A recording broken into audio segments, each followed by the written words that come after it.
be succinct. I don't know why I tried to do that. It's not my jam, guys. It's not what I do. So hopefully this is entertaining. All right, this is the digital core book, which is what we're looking at right here. That's the cover of it. That is free right now on DriveThruRPG.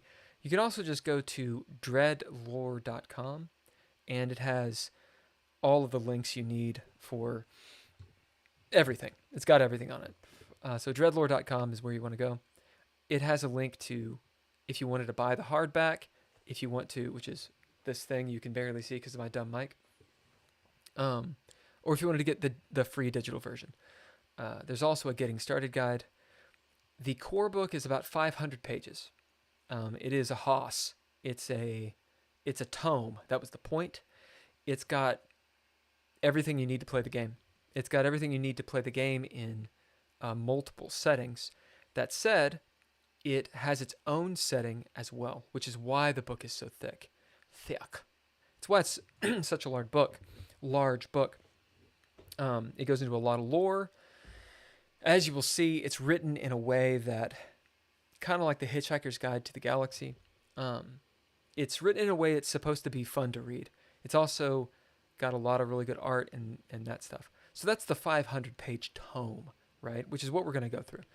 If you just want the meat, just the rules, and you want to get into the game, the Getting Started Guide, which is also free, is available digitally. There's no art in that. It's about start to finish, I think it's 50 pages, and that's with everything. Probably about 25 to 30-ish pages of content. And it's a short list of what's in the book. On the DreadLore website, you can get a character sheet. You can get, although it's not editable, because I hate Adobe Acrobat. At any rate, it will eventually be editable. And you can get adventure modules, settings, that kind of stuff. So check all that out if you want. There's also a link to the Discord if you actually want to be in a part of the community and all that we do. And I suggest you do. Okay.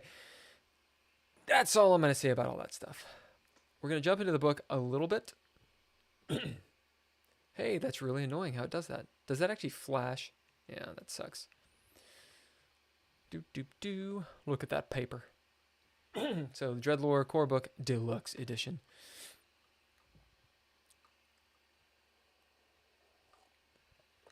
I was toying around at the time of where I was thinking maybe about doing a player's guide and an arbiter's guide. Arbiter is what we call the game master in DreadLore. But I'm a little bit reticent to doing any of that. I'm really not trying to go Wizards of the Coast on this. Unless it's needed. As in, like, unless there needs to be another core book or another book of some sort. I don't really want to have that kind of pay structure. What I will eventually put out is modules, and which there are a couple already out. And then I'll put out splat books. So for the settings, the various settings and such. There is a free splat right now. It's on Google Drive. You can get the link on the DreadLore website. It's called Into Space. Think of Starship Troopers, aliens, and you're going to be in the right ballpark. All right, DreadLore is a tabletop role-playing game for dreamers by Bill and friends. And here's all the creds. A lot of people came into this to make it happen. I've gone over this before, so I'm going to kind of fast-track it through. But all of these people had a lot to do with this thing. We did a Kickstarter and everything. And yeah, it's wild. The book came out fall of 2022. And now it's time to promote. You live and learn, then die and forget it all. As my father used to say. So here's the sexy table of contents. And, it's a table of contents. So you got the prologue, introducing DreadLore, tons about the world, races. So this game, it is a setting agnostic game system, meaning you can apply it to whatever setting you want. You could play Star Trek, you could play Star Wars, Call of Cthulhu, vampire, high fantasy, etc. But I wanted to write the core book within a setting. Um, so the core book deluxe edition has the setting of Craster, which you could say is high fantasy. Imagine if Saruman won, what would the world look like? And that's a fairly easy way of putting it. So there are completely different races, fantastic races in this setting of DreadLore. Um, yeah, and we can eventually get to that. Look at that artwork. So here's the prologue, a land soaked in tears. I'm not entirely certain that I read this the last time. Wouldn't surprise me if I did. Also wouldn't surprise me if I didn't, because I don't know why. But we're going to read it. We're going to read it to you. I'm just going to do the book from start to finish. Yeah, so here we go. And I'm going to comment in between because I'm that way. Prologue, a land soaked with tears. Some wonder if Craster is a dying world. For Doina, like me, who've traveled to all its corners, we no longer question it. Our god is dying, as is the nature of these things. As Craster falls, something must surely take his place, something far more sinister. In this age, known to many as the age of a dying world, the very fabric of the veil protecting the natural is frayed and weakening. Creatures once thought to exist just in stories that mothers would tell young Dinna or Doina, children can be found lurking among us. I've seen enough in my 27 seasons to know that there is a truth in all stories. To escape the slowing, many Zens of Craster have fled the wilds and found refuge in the cities. It's unnatural. Dinna were meant to wander, to seek adventure and glory. And in the age of a dying world, glory is to be had for those brave enough to seek it. Death, that old friend, she waits around every corner. A thunderclap that seemed to shake the whole of Craster rumbled heavily in the night, and it was followed up immediately by a streak of jagged lightning. Galladin, my horse, whickered slightly but never lost stride, keeping her eyes low, watching each step with careful precision. In a storm like this, any slight misstep could be fatal for a horse and rider. Only a madman would chance the roads on a frigid night in the Reach in the middle of a storm. Only a madman, or someone trying to avoid the watchful eyes of the Ulex. Which was I. Some have called me madman, and there is truth in their words, but this night I was simply an old hand with a place to be. I pulled my worn leather jacket closer to brace against the cold night air. Rainwater poured from the brim of my cap. It was still half a day's ride to Prime. I'd need to make camp soon, but still, I pressed on, trying to make up ground. Galladin caught the scent of something ahead of us, just as I saw the faint light from a gas lantern through the spruce trees that lined the old dirt road. I eased my hand inside of my jacket and gripped the wheel gun in its leather holster. The Reach is one of the most dangerous places in all of Daloon. You have to be on guard against all manner of progeny and beast. As I rode closer, I could see the lantern was hanging from the side of a stagecoach. The coach was leaning awkwardly with one of its back wheel hubs entrenched in the dirt. The wheel was propped up against the rear boot. A lean figure in a dark leather coat grunted as he tried in vain to lift the coach up from out of the mud. An old bay gelding pranced anxiously in its harness as we approached. Should I do a voice? We'll see. Need a hand, stranger? I called out, trying to temper the gravel in my voice. It didn't do any good. Startled, the man spun so fast his legs caught out from under him, and he slipped down to one knee in the mud. I dismounted to help him to his feet. Who goes there? The man stammered. And when I stepped into the torchlight, I saw the fear in his eyes. I couldn't blame him. Easy, stranger. I'm just passing through, and it looks like you could use some help. My name's Valor, I said, offering my hand. The man was Dinah, and he looked to be nearing 30 seasons old. When he took my hand, I pulled him to his feet. Much obliged to you. My horse got spooked, and when he jerked, the damned wheel came off. I've been stuck out here for hours. Dangerous times to be alone on the road, stranger, especially in this storm, I said, staring down at the frail man in front of me. The carriage was in fair condition, except for the missing wheel. It wasn't ornate, just a simple wooden stagecoach, the top of which was loaded down with supplies. It seemed as if the man had packed up his every possession, and in quite a hurry. I'm not alone. I've got my boy with me, the man said, gesturing to the coach. I peered around, and the light from the gaslight was just enough for me to see a boy, no more than 5 seasons old, huddled up in the corner of the stagecoach, staring solemnly into the distance. Something about the boy seemed off, and hardened by the seasons, I've come to trust my gut. Your boy seems like he's in shock. Encountered any trouble? Oh, he's fine. No trouble other than this damned wheel. Mind giving me a hand? You look like you've got a strong back, the man asked.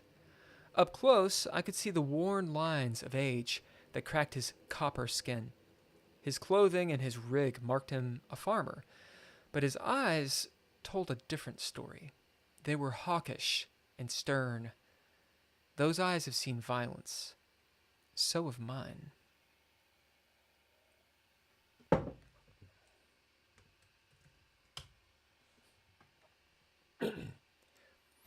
Be glad to help, mister, I said, grabbing a hold of the wheel hub with both hands, my feet digging into the mud as I heaved and lifted the hub out of the mud. The man rolled the wheel over and shoved it into place before hitting it a few times with a large wooden mallet for good measure. Much obliged to you, the man said. I can offer you a dry place to sleep in the coach for your trouble if you're interested. There's people waiting for me in Prime, but I thank you for your hospitality. I tapped the brim of my hat respectfully and turned to Gallatin, who stamped his feet impatiently. I took one more glance inside the coach at the young boy, huddled up, scared out of his wits. You all right, son? I told you he's fine. Just tired is all, the man said, and I nodded. I just put a foot into the stirrup when I heard a crossbow bolt being chambered behind me. I turned slowly to see the man holding his clockwork Sprock crossbow leveled at me. I appreciate the help, mister. An interesting way to repay a kindness, friend, I said, raising my hands to show I was unarmed. This doesn't need to come to violence. The old Zen laughed wickedly. I like you. It's like you said, friend, he began. Dangerous times to be alone on the road, especially in this storm. From behind the man came 3 others from out of the woodline with steel blades bared. Bandits. Piss on my generous spirit. One of the figures coming out of the woods was Azunth's. His large reptilian hands held razor-sharp fire steel that glistened in the gaslight. The snake folk would have to go first. Violence is never my first choice, especially when there's no jink involved. But I'd already wasted time, and Kira would have my head if I was late again. I grabbed my hat by the brim and slowly removed it from my head, resting it upon the pommel of Gallatin's saddle. This was the exact moment when the bandits knew they were dead men. Even in the darkness, they could see the pure, arcane energy rippling across my eyes. That's where you're wrong, stranger. I'm also not alone in this storm. I am the storm. The relic of focus that hung around my neck felt slightly warm against my chest as the first bolt of lightning arced through the sky and landed with an ear-splitting crash right where the Zunts had once stood. The electricity in the air caused the hairs on my body to stand up. I staggered back momentarily from the exertion. The old Zen, seeing one of his comrades turn to ash, dropped the crossbow and fled. I drew my wheel gun as the other two Zens closed the distance between us. Thergic energy pulsed into the gun, and raw, violet energy left the barrel. I placed 3 shots in the first Zen's chest with a marksman precision, and he dropped on the spot. His steel blade fell from his limp fingers. The other Denna never broke stride, despite seeing his partner cut down beside him. I fired another shot, and the emerald chaos gem that hung around my neck cracked from exertion as it protected me from the chaos in the magicka that roared around me. The next blast of energy flew harmlessly into the night. I was now within range of my attacker who raised his steel, poised to strike. My next shot hit him in his side, but he shrugged it off and swung his blade wildly. I rolled under the strike and came up firing. Thergic energy pulsed from my pistol and hit him right between his eyes. The blast blew the Denna off his feet, and he fell back into the mud, eyes open and a look of shock on his face. One more for the well. Perhaps she will be sated this night. Unlikely. Off in the distance, I could see the old hand running away, not yet out of my eyesight. He was too dangerous to be left alive. I said a silent prayer, not for his soul, but for mine, before pulling the flame from the gas-like lantern. The orange flame danced in the midair in front of me for a moment. I focused on that flame until sweat broke out on my brow, sweat that was soon washed away with the rain. At once the flame was gone. The screaming began. Off in the distance, the old man fell to the ground as he struggled in vain to put out the fire that now engulfed his body. I didn't have time to wait for him to stop struggling before the chaos had caused the coach with the boy inside to also catch fire. Despite the rain, the flame was growing quickly and engulfing the wood. The boy made no sound. I threw open the door, and the boy sat huddled in the corner. I offered him my hand, but he didn't take it. In fact, he didn't even look up at me. Up this close, I could see the blood spattered on his clothes. In a few seconds, the coach would be burned to the ground, so I had no time to waste. I reached in and grabbed the boy around the collar and pulled him out of the door. The kid landed in the wet, and he scrambled up out of my grasp and away from me, but he tripped on the body of one of the fallen men. The boy looked up at me, fear painted across his face. "It's okay, son. Those men are gone. They can't hurt you now," I said. He looked up at me. His green eyes pierced through the orange strands of wet hair that fell down his face. "They killed my mom and dad," he said simply. "I know, son. I'm sorry." "You killed them?" I nodded. "I would have killed them, but I didn't know how," the boy said. "What's your name, son?" The boy hesitated for a moment, as he wasn't sure if he could tell me his name. He has good instincts, because in Craster, names have power. "Eben. My name's Eben," he said finally. "Way I see it, Eben, is that you got 2 options. You can stay out here by yourself and wait for the next caravan to come through at first light, or perhaps a squad of Uleks, either of which might take you to safety, or you can come with me. I can't promise you safety, but can promise you a chance at glory." "Can you show me how to do what you did?" Eben asked. I nodded. Where I'm going, there are many things that need killing. Yes, many things that are in our realm that shouldn't be, and it's my responsibility to send them back.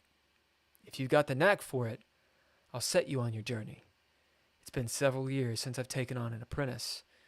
It's possible that Avakan put you in my path for a reason, and perhaps this is the start of your story, not the end. Eben took my hand and I pulled him to his feet. All of his belongings were now smoldering to ash, but I helped him saddle his family's horse. We continued through the night on our journey toward Prime, where Kira and Alavar awaited my arrival. I couldn't tell you what made me decide to bring the boy with me instead of leaving him behind, other than a feeling. By the gods, the boy would have been safer anywhere than with me, but I sensed that he was to be part of the next chapter of my story, or I a part of the next chapter of his. You see, everyone has a part to play in the story of Craster, and in the age of a dying world. What Craster needs now is heroes. Look at that stagecoach. This artwork is done by Tim Roberts, who is a patron on the Patreon. DJ No Fly was shaking, man. Don't trust him. The farmer's up to no good. You're right. So that prologue is written by, or was written by, Logan Nance. Logan Nance is a published author in his own right. He's got a book out right now called Saturday Shepherd and the World Beyond. You should check it out on Amazon. You can get a digital copy. You can also get I don't know if there's a hardback. There's definitely a paperback. I think there is a hardback, actually. Actually, I think I have a hardback. Maybe it is only the hardback. Anyway, it's a really nice book. Good read. Werewolves, vampires. Think Dresden Files, but like in that vein of thing. It's a solid story, coming of age YA novel, and it's a series. There's also an audiobook, which you might, if you get that audiobook, you might recognize the person doing the voiceover. Doing art, working on the book cover for hopefully future guests of the GGP. Yeah, speaking of the GGP, let me actually throw down a little bit. Hey, so when we say GGP, we're talking about the Geeky Gamer Podcast, which is Thursdays, presently at 7 p.m. Eastern Standard. It says that it's on Instagram. It's not. It's on YouTube and Facebook. That said, you can catch DreadLore on Instagram, DreadLore System. Doom, doom, doom. That's right. So that's the GGP, the Geeky Gamer Podcast. We've had about 6 episodes. We'll have a few more. When I say a few, we do it every week. So it's going to be lots and lots more.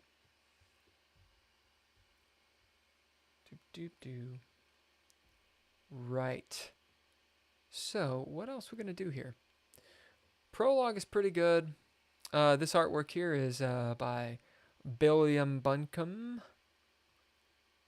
which is me. I'm going to do this first page. Well, I do something else. I'll do the first page and a half. I want to keep these kind of tight. Maybe like an hour-ish. And then try to be doing these every day until I'm through with this book. Listening to some author on YouTube, super short episodes. What's the author, DJ No Fly? All right. Introducing DreadLore, the age of a dying world. The world is Craster. The world is old, but not yet finished. Decadence encapsulates the once great kingdoms and empires. Lines of war are drawn as the chaos of magicka and science of ttrpg contend for a victor. Mortals, such as yourselves, search the stars and chance great deeds in the hope for escape and immortality. In this age of a dying world, Travel is fraught with dangers of all sorts. Whether it be impromptu militia, raiders lying in wait on the roadside, corrupted beasts, or daemons drawn from some forgotten realm, the wayward traveler and would-be hero best be vigilant. As hope perishes, so too the stars are winking out and the sky grows darker and dimmer with each passing season. The lands and Zens can somehow feel that the end of all things draws near. The end will not come in a day, a few months, or within many seasons, hundreds of years. Perhaps it will end long after we are gone. But the end ebbs closer. All things can feel its grim approach. Such is the world of Craster in the age of a dying world. The overwhelming gray morality of the Veil casts a weird hue upon all creation. It is said that the godlike beings known as greater and lesser powers achieved their status by writing their great deeds amongst the stars, that through their sheer willpower they were able to achieve greatness that manifested as stars reborn into their very own constellations. Through these acts, the powers achieved a kind of immortality, an escape from the doldrums of Craster. The players seek this goal. Players will often find themselves in difficult, sometimes hopeless situations. It is up to the players to make purposeful decisions, to rise above and fight against those wretched miasma of the world's dying consciousness. Conscience. Whether they choose a path of selfishness or selflessness, players must become aberrant to achieve greatness and write their names and heroic deeds amongst the stars. Many will try, few will succeed. So, I want to give some credit where credit's due. The entire book was written by me. However, that sounded very conceited. It was written by me entirely. However, when I started this book, it was with another person, Ben Riggs. And this intro has a good amount of influence and also some wording from Ben. It has been changed greatly, but I want to give him a shout out. He helped in the very early stages of DreadLore. He and I started it together, and we didn't end it together, but we started it together, and he was a big part of it at that time. What is DreadLore? DreadLore is a tabletop role-playing game that focuses on immersive role-playing. It has its own unique fantasy punk setting, with which we flavor everything in this book. That said, the DreadLore rule system can be, and has been, used to run several sorts of settings: cyberpunk, steampunk, high fantasy, dark fantasy, noir, horror, etc. You might note that in the PDF, you got links, baby. What? I'll take you anywhere in this book. What is fantasy punk? It is a setting-specific idea. DreadLore system can be used for most any setting. The world of Craster, explained below, is fantasy punk. Fantasy refers to the idea of being not ordinary. Think of magic, weird science, otherworldly terrain, races, etc. Punk refers to the world being deadly. Craster is grim, dark, touts the horror of the unknown, and punishes those who do not respect it. If you think of something like medieval steampunk, your mind will be in the right ballpark. As for immersive role-playing, that coincides with and is explained in the expectations of anyone playing the game. Meaning we're going to get to it. What is a ttrpg? Do I need to do this? Yeah, why not? New to tabletop role-playing games, TTRPGs? No problem. TTRPGs are board games where those who play use their imaginations, along with a handful of dice, to wander through a storyline and attempt to achieve their character's goals to the bitter end. They are a form of cooperative storytelling. One person takes on the role of the referee. We call her the arbiter. The arbiter does many things. She projects the illusion of a world and setting. She roleplays the non-player characters, NPCs, also called antagonists. And she arbitrates. Get it? Any uncertainty that may arise. The arbiter has the final word on what happens in the story. The rest of the players each take on a single character within the story, often an intrepid adventurer of some sort. Good band, by the way. Intrepid adventurers. Get it? These player characters, PCs, also referred to as the party, interact with the scenes presented by the arbiter, exploring ruins of the bygone ages, battling adversaries, solving puzzles, engaging in political intrigue, and likely sowing chaos. Much like the PCs must react to what the arbiter presents, the arbiter reacts to the choices of the PCs, narrating consequences leading into the next exciting scene. In this way, a compelling story organically unfolds between the group of friends. Doesn't that make sense? How is DreadLore different? Let me put a little caveat in here too. Caveat? Note. That definition of a TTRPG can be argued. There are other forms of TTRPGs. So this is just framing it for DreadLore. How is DreadLore different?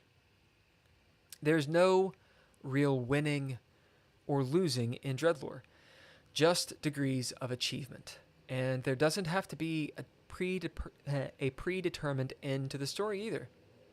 The game focuses on the journey of your players rather than the destination. The limelight is on the player characters.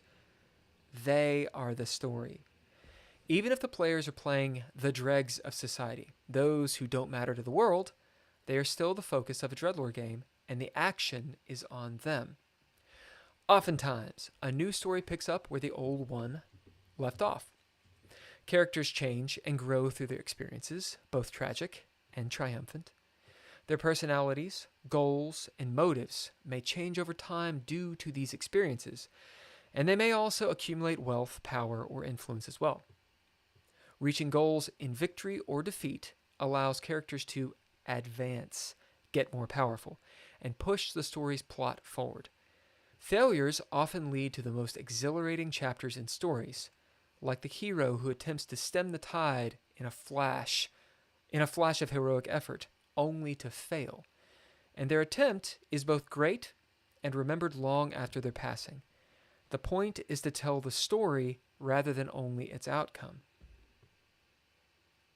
Who's this game for? You! Dreamers, storytellers, creatives, actors, artists, game masters, philosophers. Notice, really quick, all of these things, all of these types of people, they are not spoon-fed. They are creators. This game requires a lot of energy from everyone at the table. So that's enough said. You do not just sit back and roll dice. So if you want to do that, there are games for it. This is not one of them. DreadLore is for people that use their brains and desire to explore their imaginations through the lens of a fantasy punk world or whatever world they want to do. It is a setting that is not for the faint of heart, for those who are easily offended, or for those who shy away from tough ideas, decisions, and life. We want everyone to be included. However, that does not mean everyone wants to be included. This book assumes a certain level of maturity in its player base. Expectations. DreadLore uses a different play style from modern-style TTRPGs.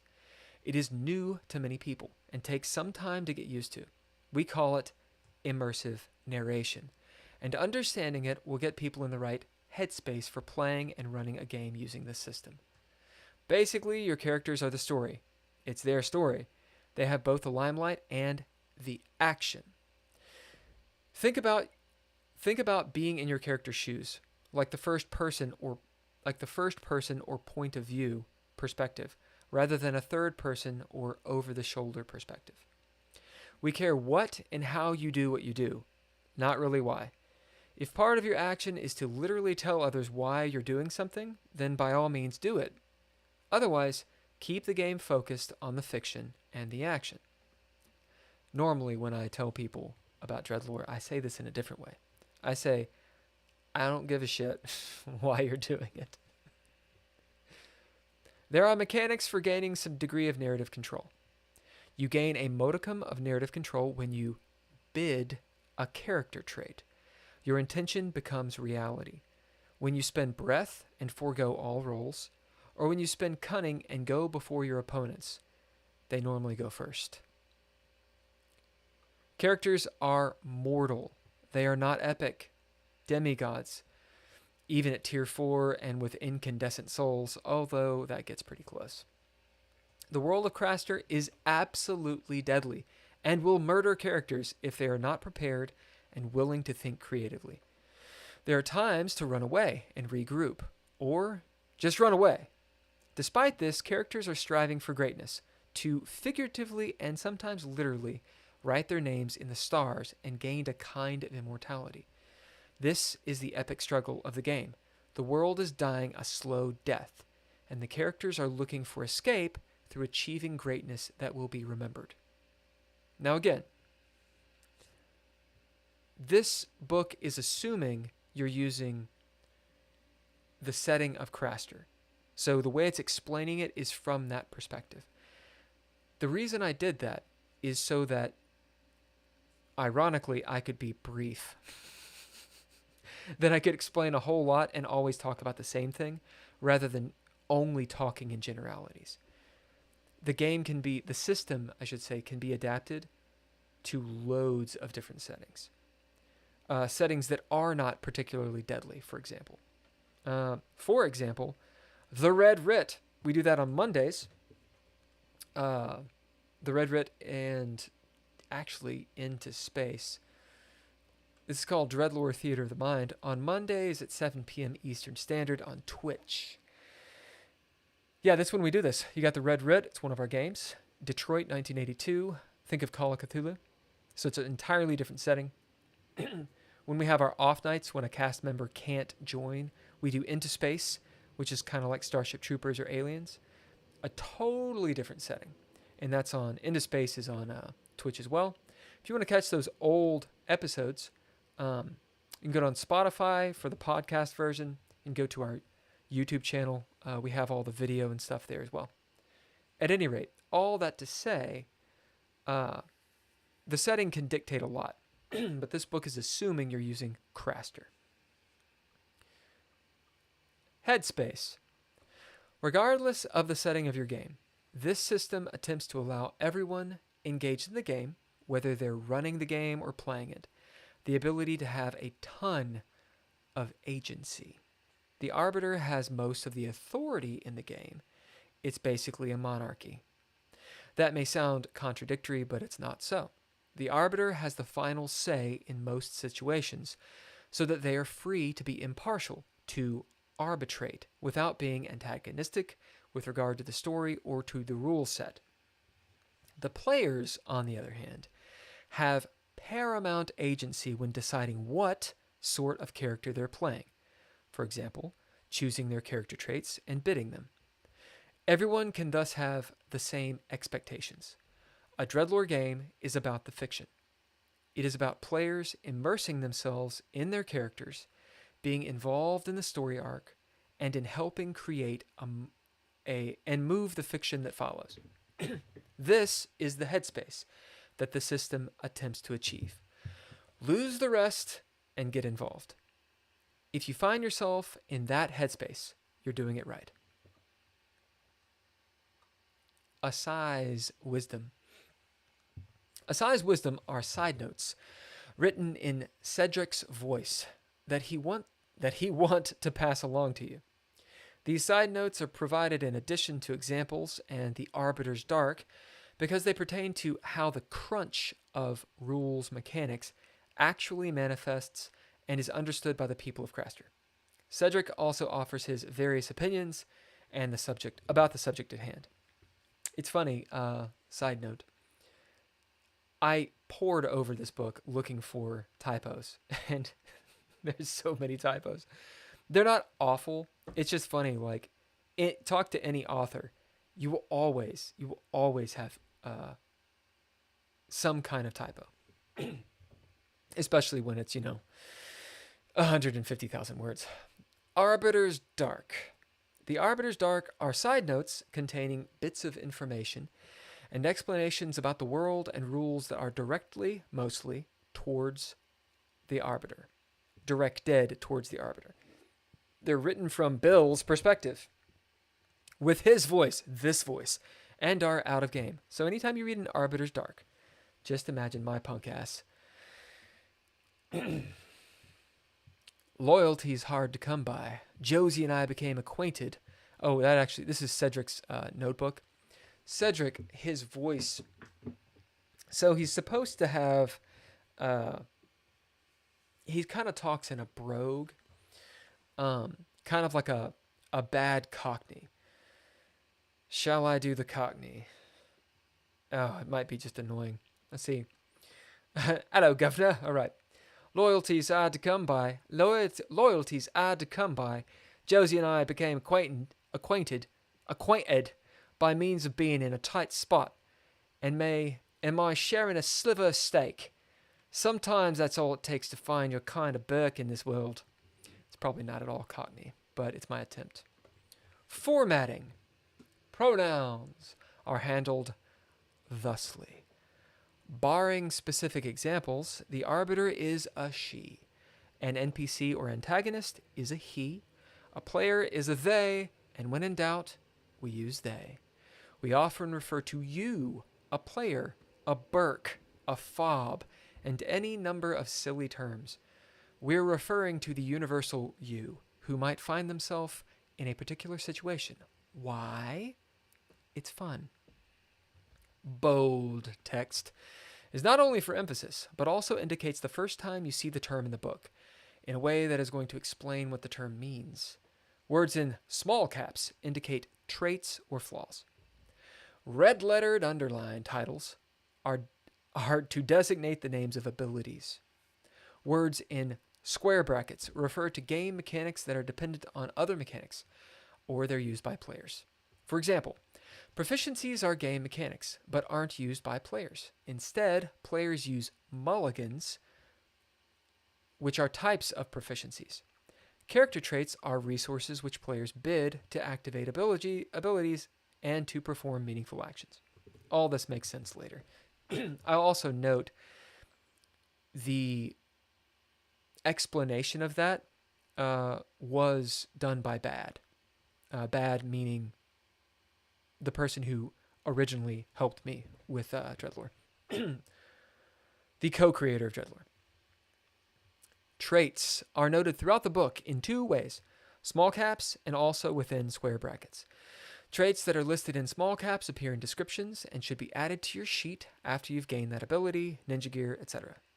Traits listed in square brackets are there as a quick reference so you can easily know if and how many traits are granted. In the example below, authoritarian presence within the Codex of Mastery grants 2 traits, authority and rethink, but not 4. This will make a lot more sense when you're looking at it, so if you're just listening to it, it ain't going to make that much sense. Example formatting for abilities. Authoritarian presence. Authority, rethink. Great commanders realize that their physical presence can be used as a formidable tool. Use your authority to bolster your presence and cause comrades and foes alike to rethink their course of action. While an antagonist may not change their mind entirely, they will certainly take notice of you.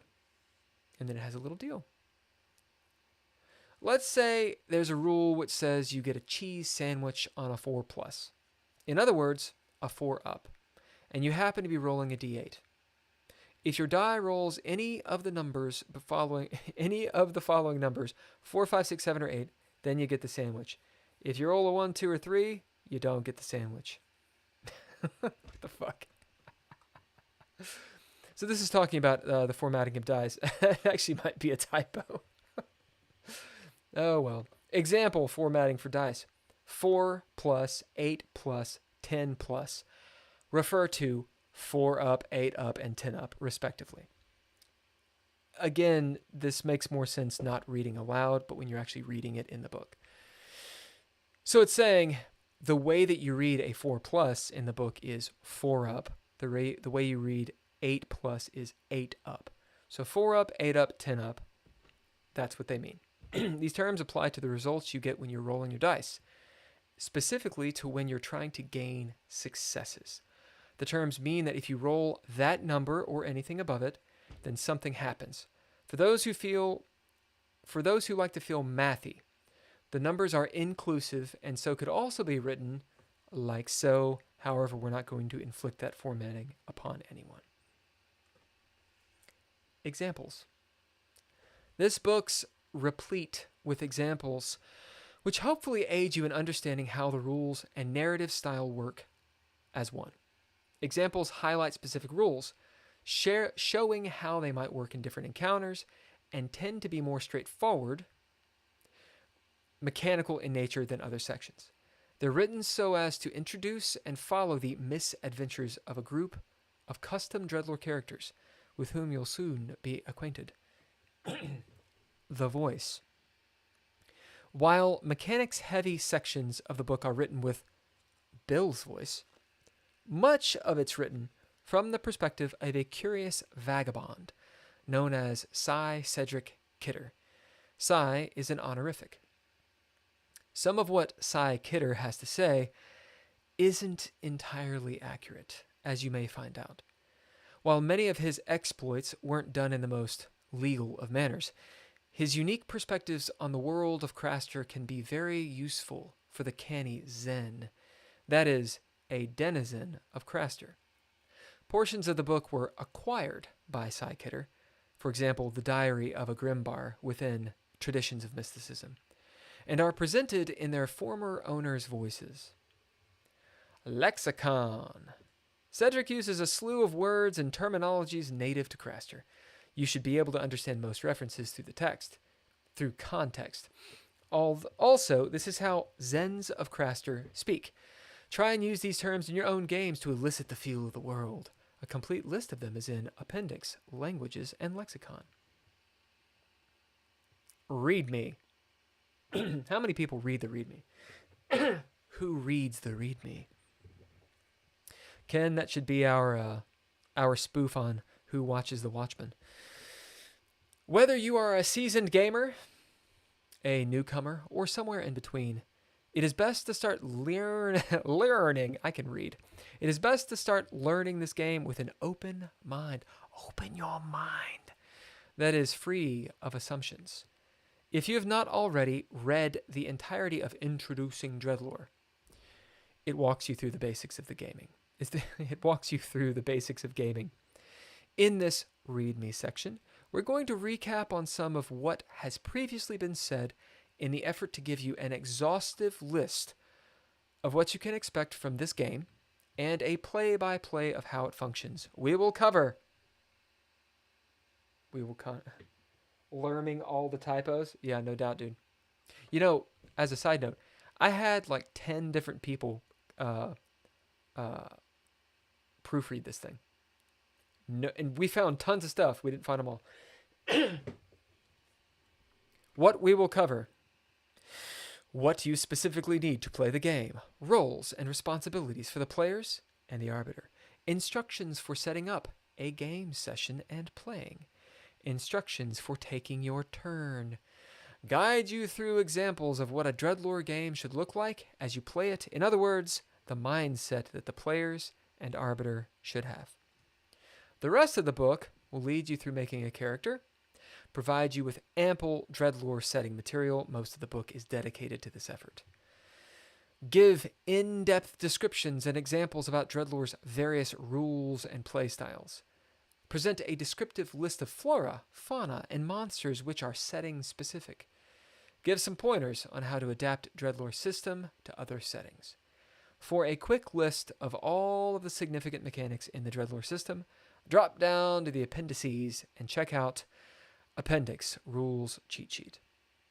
Side note, the Getting Started guide has all that stuff too in a much more concise way.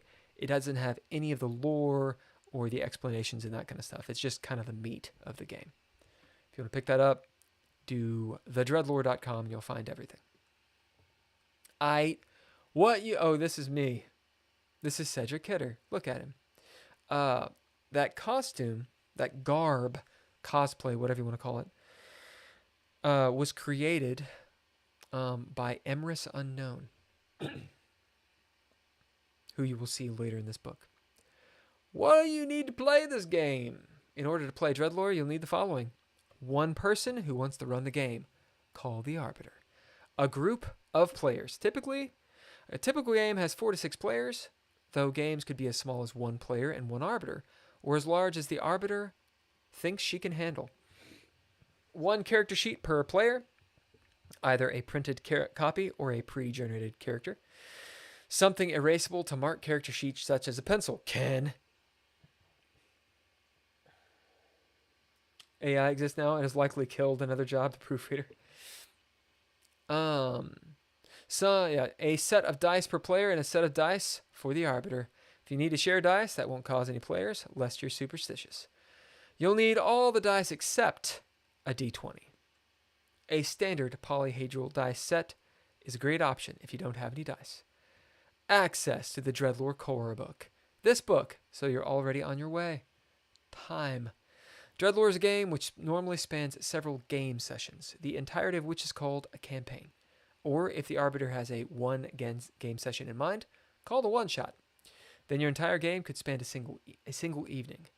Game session lasts between 3 to 6 hours, assuming that you're not a big ol' roles and responsibilities. The point of a DreadLore game, and most any ttrpg for that matter, is to cooperatively tell a story. Literally the fiction. Over the course of several game sessions, in order to achieve this end, you must first understand the roles and responsibilities of the players and of the Arbiter. I need to make Moxie to play. You need Moxie to play DreadLore. Truth. What do players do? Each player builds their own character using character creation steps, Chapter 3. And they act, for example, roleplay those characters during gameplay. The why of what players are doing is determined by the goals they created for their characters, which are cleared with the Arbiter beforehand. So, players are role-playing their characters in accordance with their goals, which follows the Arbiter's story. Achieving one's goals allows them to advance, for example, gain power, more resources, and expand what their character is capable of doing. What does the Arbiter do? The Arbiter runs the game. She writes a story arc, sets the mood for the fiction's setting, role plays every character other than the player characters, and dictates when scenes and encounters begin and end. She also has the final decision on any element of the game. The Arbiter is playing the game too, trying to join in with the players to fashion a compelling story.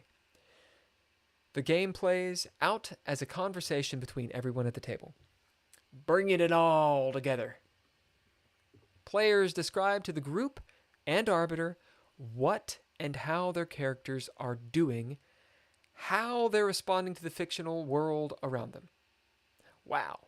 Winning could be defined as successfully telling a compelling story, which includes all of the players' characters, honors the Arbiter's story arc and the mood of the setting, and above all, was fun to do so. See, this is what happens when I try to be brief. It all gets a little technical. Everyone's involved in telling the story, all of the players as well as the Arbiter. It's up to the Arbiter to set up the world and maintain the setting. She describes the overall story arcs and scenes, and she referees and arbitrates any questions or disagreements which might arise. DJ No Fly says there is no winning. There is no winning. The setup. Instructions. All players must have a finisher character sheet. Sorry. All players must have a finisher character and a mostly filled out character sheet before gameplay can begin. Character sheets can be added to and completed as the game ensues. The first game session often takes the form of a session 0, where all the players sit down together with the arbiter and create characters. This can also be done away from the table, one-on-one between the player and arbiter, or at any point between the first game session. Regardless, the following should occur. The arbiter outlines the expectations for her game, the general attitude and feel she wants at the table, where in-game the characters will start, and be able to explore how many game sessions there will be, when and where it'll take place, and so forth. The arbiter describes the prologue of her story, so her players can get ideas for the kinds of characters they might want to play. This description can be a kind of narration, like the opening crawl for a movie, or it can be a short scene or two, wherein she introduces the world at hand, the player characters, and any pertinent antagonists. Players create their characters and discuss their choices with the arbiter and one another, as well as their characters' goals. Characters might have secrets from, or be at odds with one another. It is up to the arbiter and those players if these facets of their characters are known out of game. Side note: be careful with this. Some players do not like out-of-game secrets. I will leave it at that. Sometimes the arbiter will have to... Sometimes the arbiter will... I can speak the English.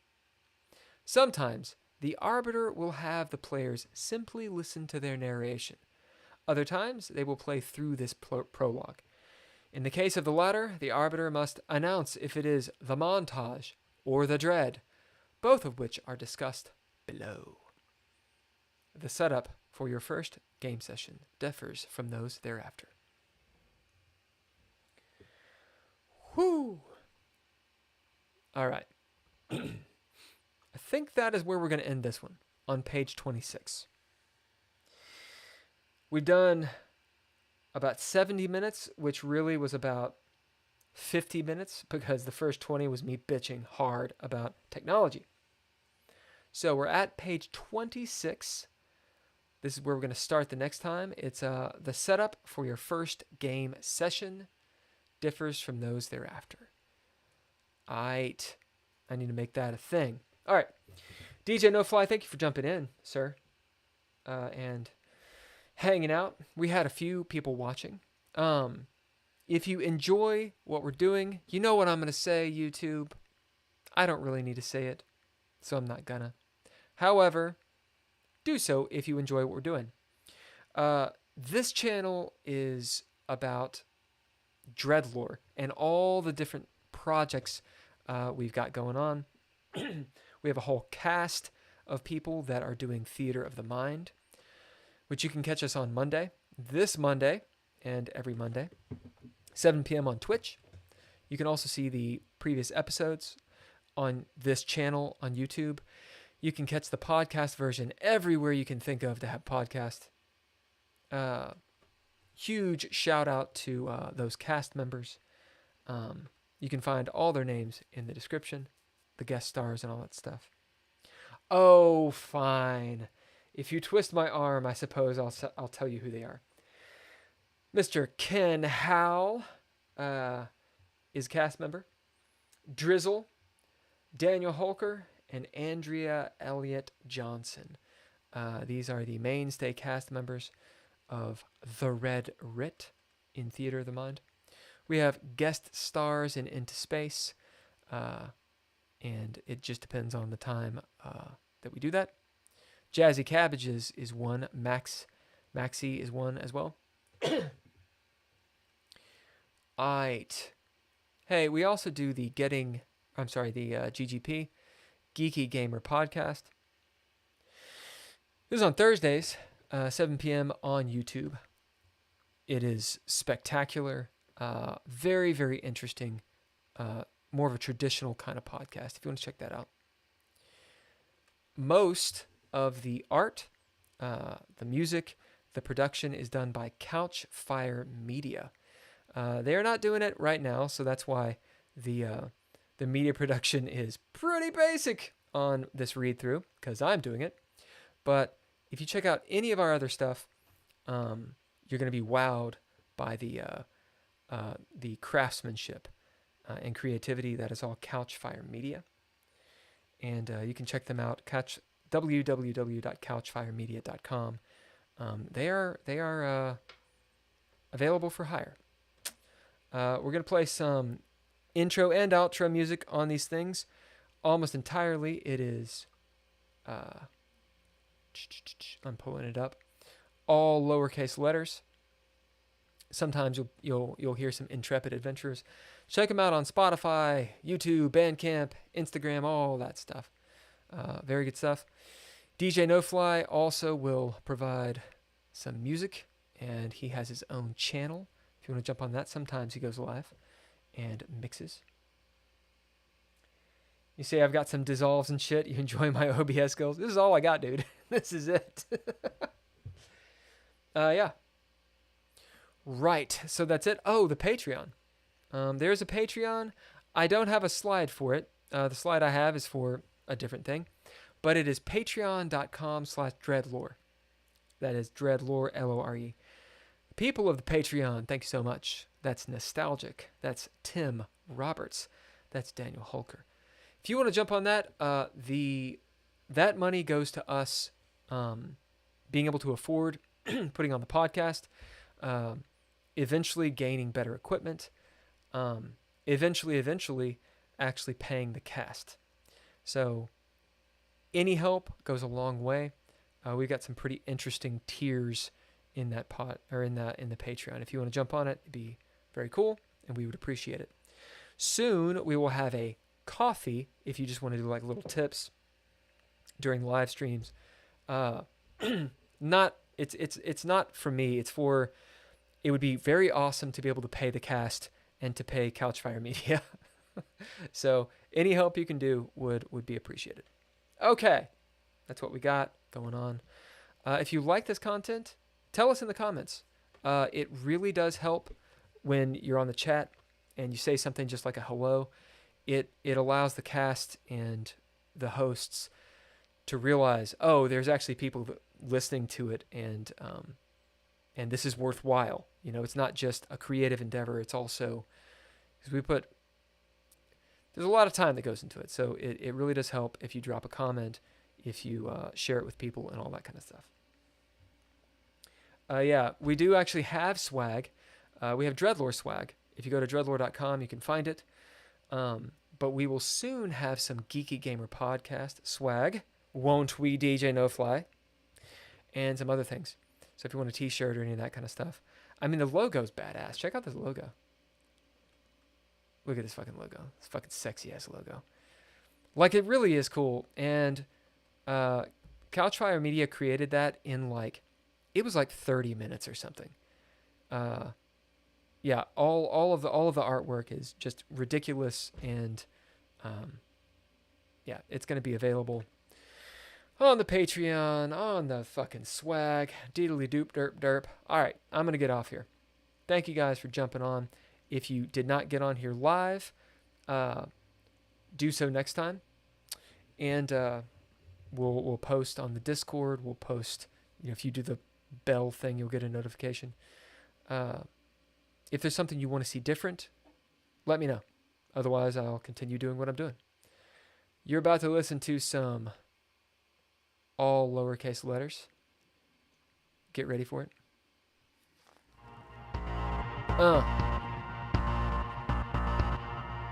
Peace out, guys. What to do on a freight train or everyday fight? Make a midnight kiss with fantasy to hide. Take a twist on every day, an emotional fright. No space, plan flight. We're leaving Earth tonight. If they won't let you ride,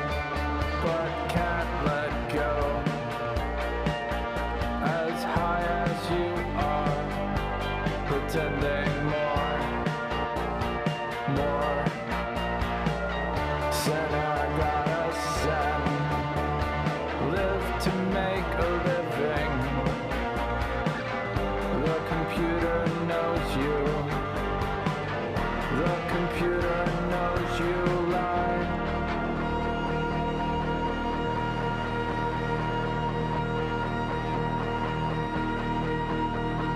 Everyone abused one way or another. Understanding blind spot, or just because the other. Time to run. No one is justified. No excuse for this. Here we are. You're the star, and it's time, even though yes, but it's a crime.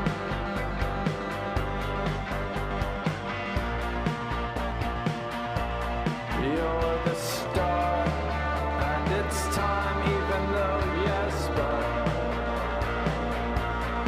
it's a crime.